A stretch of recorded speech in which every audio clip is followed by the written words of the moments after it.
خان صاحب نے 3.5 سال میں کوئی بھی ایسا کام نہیں کیا جو امریکہ کو ناپسند ہو. امریکہ کو سی پیک پہ تحفظات تھے، وہ انہوں نے بند کر دیا. انہوں نے امریکہ چاہتا تھا، چائنا چاہتا تھا کہ سی پیک کے پروجیکٹس امریکہ سے ڈسکس نہ کیے جائیں، انہوں نے پلیٹ میں رکھ کے دیے. ایئر سپیس آج بھی امریکہ پاکستان کے استعمال کر رہا ہے، تو وہ ان کا رجیم کیوں چینج کریں گے؟ وہ ان کو کیا خطرہ تھا امریکہ کو؟ میرا یہ کوشچن ہے اس وقت، امریکہ کو کیا خطرہ ہے خان صاحب کہ ان کی رجیم چینج کی جائے؟ رشیا گئے ہیں، رشیا کی بات کی جا رہی ہے. رشیا پہلے ہمارے ملٹری چیف جاتے رہے ہیں، آصف زرداری صاحب جاتے رہے ہیں، اور رشیا جانے پہ رجیم چینج کر دیں گے؟ نہ آپ کے پاس تیل کی بات تھی، آج بار بار بات کی جاتی ہے کہ میں تیل لینے گیا ہوں، کوئی کانٹریکٹ نہیں ہے، کوئی ریٹن پروف نہیں ہے کہ آپ اس پہ کوئی آپ کا ایگریمنٹ ہوا ہو.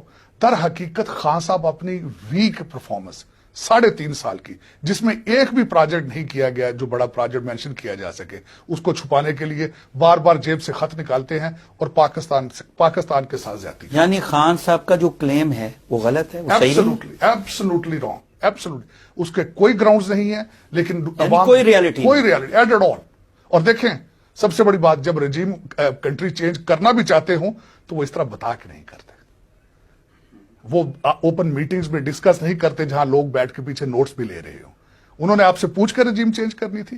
ڈونلڈ جس پہ یہ بلیم کیا جا رہا ہے، یعنی سارے معاملے میں امریکہ کو کوئی کردار at all absolutely not, absolutely.